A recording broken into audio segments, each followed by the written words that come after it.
Let's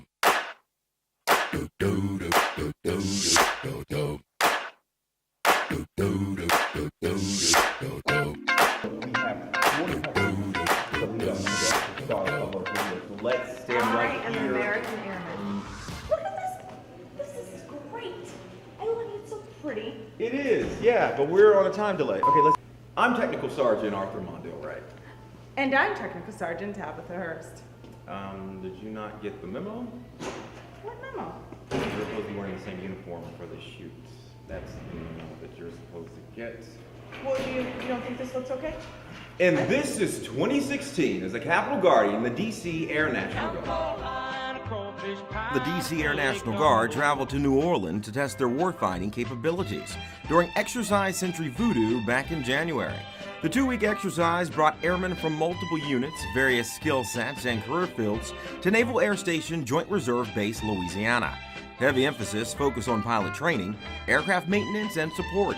The event stressed the importance of collaboration while also boosting team building and morale. Civil engineering members accomplish Silver Flag every 3 years. This time, members from the 113th Wing train at Ramstein Air Base. The training begins with base lockdown and tent living. Everyone gets issued a gun and MREs to simulate a deployed environment. Participants train daily with others in their career field to set up a bare-based site for operations. This really does give our airmen the opportunity to get hands-on on the equipment and to work in an environment that's away from home, that simulates a deployed environment, and it's really that hands-on opportunity. Every day is a learning experience, preparing participants for their final training deployment where they'll live on the bare base they set up. It's good because everyone else knew what was going on, so it was a good learning experience for me. I've learned a lot more about my job, so I'll just take that to my home base and use it. Each career field must do their part in order to get the bare base fully functional with amenities such as bathrooms, showers, electricity, running water, and a dining facility. During base setup, the cadre add training scenarios to see how well participants respond to and overcome an incident. The training has progressed over the years and it's gotten better. They keep adding twists and turns to the training and keep us on our toes. But it's been very good training. I learn something every time I come. Silver Flag isn't easy, but it provides team building and learning opportunities that home-based trainings can't. This takes airmen out of their normal work environment to a 24/7 hands-on location. Reporting from Ramstein Air Base, I'm Technical Sergeant Tabitha Hurst. Our own senior airman, Therese Garnier, takes us to Prince George. Wait, this might be important because I had that job, interview in New York. Hello? So I got the position. Hallelujah. You have no idea. I was looking for something better than this. In 2016, the 113th also provided local humanitarian support. Our own senior airman, Therese Garnier, takes us to Prince George's County, where 24 Guardians brought Christmas in April. 21 electricians, plumbers, and ventilation specialists from the 113th Wing and the Air National Guard Readiness Center showed up bright and early and got to work. Doing some yard work, we're cutting the grass, we're pruning some bushes, raking leaves, and cleaning everything up outside for it.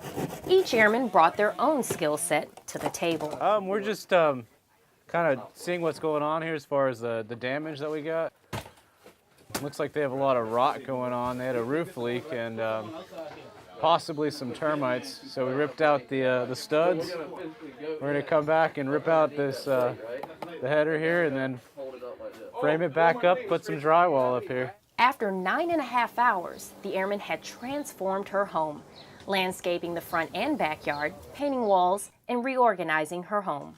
I think as a guardsman, I just want to do all I can to help. You strive for excellence so in whatever you do. So helping the community is not any different than doing our job on a day-to-day basis. Tears and speechlessness was thanks enough. Really appreciate you all giving up your Saturday to come and do this just for me, okay? So thank you very, very much. I cannot express to you how it makes me feel because just sitting here talking to you, making tears come to my eyes for the joy, because it's a blessing. I'm Senior Airman Therese Garnier, 113th Wing Public Affairs, DC Air National Guard. Pilots and maintainers who support the nation's busiest alert facility showed the Secretary of the Air Force, Deborah Lee James, what they're made of back in May. Members of the 113th Operations Support Squadron and Aerospace Alert Detachment demonstrated their capabilities, answered questions, and provided the Secretary with an up-close and personal look at both aircraft and equipment. The Secretary also took time to learn more about the people of the 113th. During an all-call, James shared her vision and priorities with members of the wing. 200 DC Guardsmen and 10 F-16s traveled to Nellis Air Force Base to participate in Red Flag with a variety of different aircraft and over 25 other units.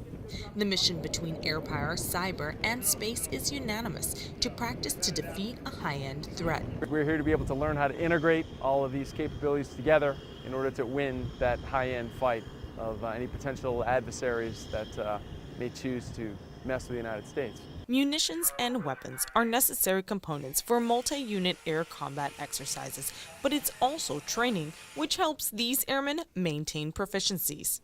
This is as real as it gets, and this is exactly like what it would be like when we're downrange in a desert environment and the austere conditions that we're commonly fighting our wars in right now. So we're building live bombs with live fuses, and the pilots are dropping real-world assets. Joint Base Andrews has limited training opportunities, but the exercise allows airmen to train with other units, building bombs they don't normally get experience with. It also prepares ammo airmen for real-world missions, since they're required to build bombs for any Air Force aircraft.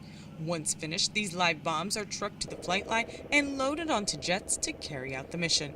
It's an awesome feeling to load a jet and then put all that work and all that time into it, especially out here in the heat, and then see it come back and say, all right, it paid off. The pilots went up, dropped bombs, hit target on time, so it's a good feeling. The exercise takes a team effort, and maintenance units work around the clock to get their aircraft loaded, inspected, and ready for the fight. We turn it around as quickly as we can and get the pilots off on time so they can perform their missions as far as dropping bombs or air-to-air missions. So it's important for us to get everything done and on a timely manner and deliver a quality aircraft. Reporting from Nellis Air Force Base, I'm Technical Sergeant Tabitha Hurst. 30 members of the 113th Civil Engineer Squadron joined forces with members of the 1st Engineer Regiment Jamaica Defense Force in August. As part of the state partnership program between the airmen and their Jamaican counterparts, for 2 weeks, engineers worked side by side in Kingston, Jamaica, on a host of projects to include carpentry, plumbing, power generation, and surveying. The training also built rapport amongst members of the two nations.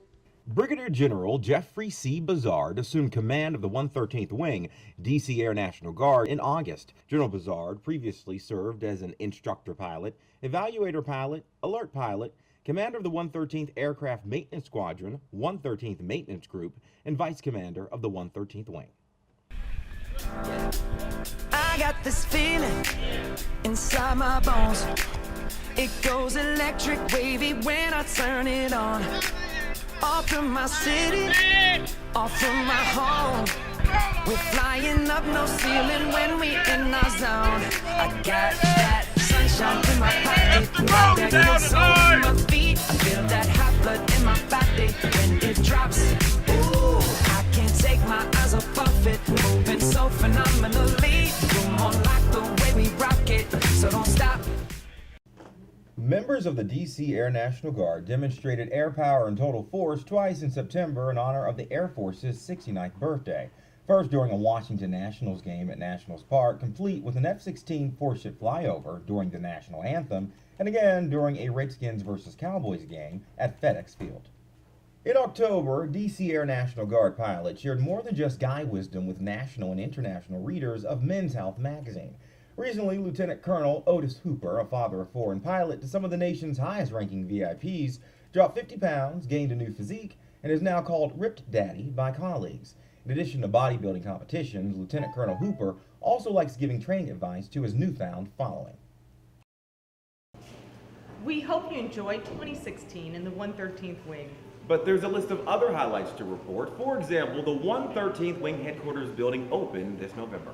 And the ribbon-cutting ceremony will be in January.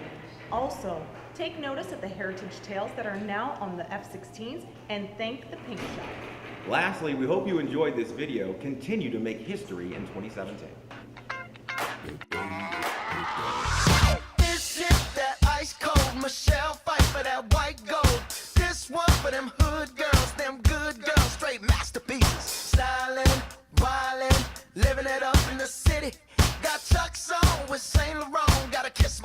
so pretty.